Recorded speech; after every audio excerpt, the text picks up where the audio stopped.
Today we have to discuss the friction. Friction are the forces which comes in action when the two bodies in contact try to have the relative motion. It is one of the type of contact force. Suppose on horizontal surface one object of mass m is placed. This is stationary and have the forces mg, that is a gravitational force acting downward, and the normal reaction n above, and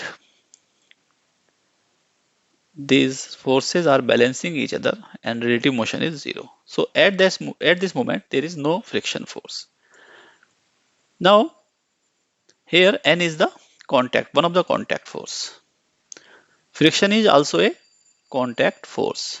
This normal is the normal contact force. This is normal to the surface. This is the surface, and this normal contact force is perpendicular to surface.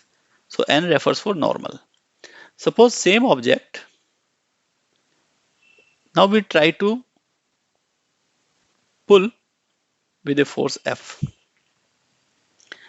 If we mark the other forces, then these are weight of the body, normal reaction force.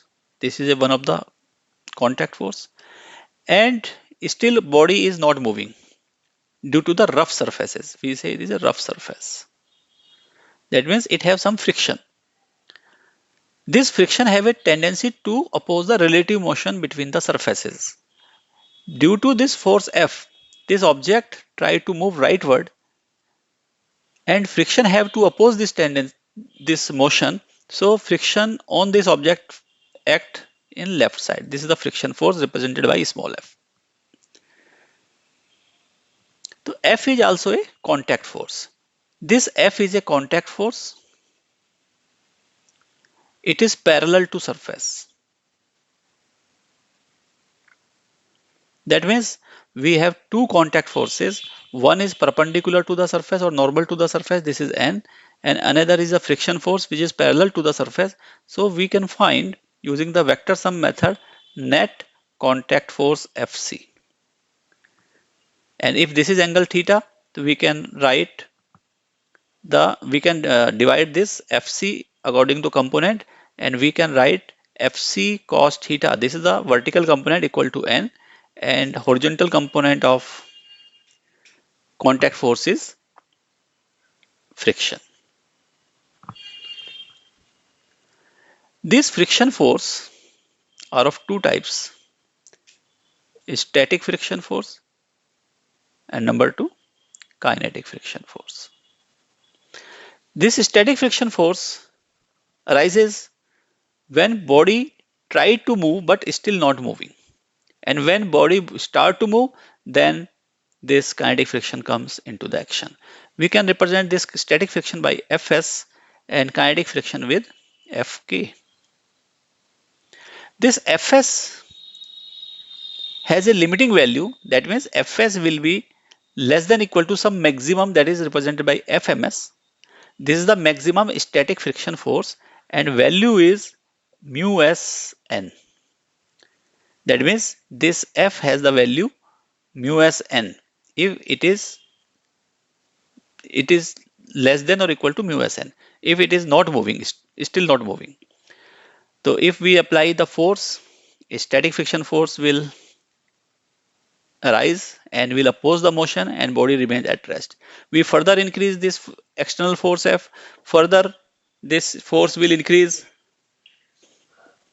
As we further increases the external force, static friction further increases, and a last limit is reached when this external force becomes equal to the maximum static friction force.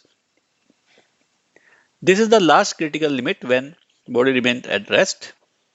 And as the force becomes greater than Fms, body start to move, and now the friction force come into the action. This is the kinetic friction force, that is written as Fk, and it is equal to mu kn.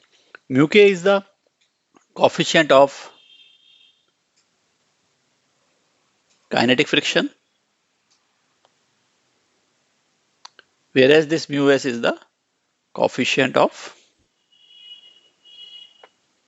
static friction. This F mu k, that is the coefficient of kinetic friction, is somewhat slightly less than the mu s.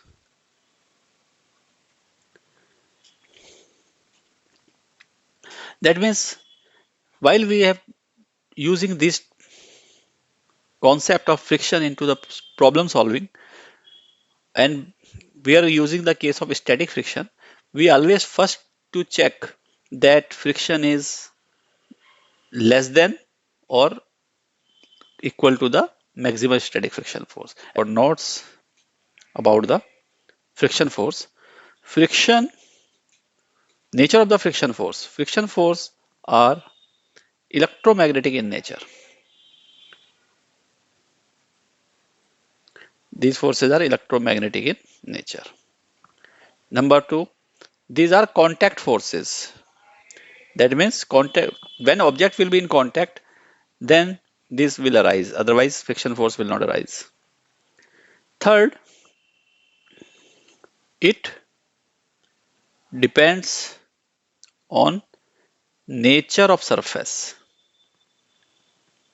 Means if surface is rough surface, then larger friction will exist.